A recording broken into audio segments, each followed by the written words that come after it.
அநியாயமாய் பாடுபட்டு உபத்திரவங்களை பொறுமையாய் சகிக்கிற ஒரு மகனுடைய வாழ்க்கையில கர்த்தர் பிரியமா இருக்கிறார்.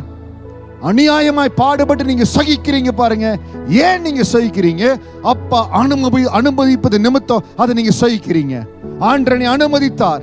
நான் சொல்லுகிறவரை சகி என்று சொன்னார். அந்த பாதையில கடந்து போனேன். அவருடைய பார்வையில பிரிதியாய் இருந்தது. அதற்கு பிறகு அந்த உயர்வின் கரம் கடந்து வந்தது. அந்த ஒத்தாசியின் கரம் கடந்து வந்தது. அந்த உயர்த்துகிற கரம் கடந்து வந்தது. அதே கரம் உங்களை சந்திக்கும். இன்றைக்கு பொறுமையோடு சகித்து கொண்டிருக்கிறீங்க.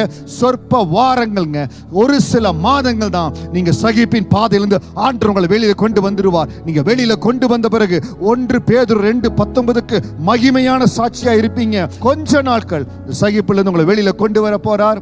அவருடைய பார்வையில் நீங்க பிரிதியா இருக்கிறீங்க. கர்த்தர் உங்க மேல நேசமா இருக்கிறார். அந்த உத்தரவாதத்தை உங்களுக்கு சொல்றேன். கர்த்தர் உங்களை கரம் பிடித்து நடத்துவார், உங்களை உயர்த்துவாருங்க.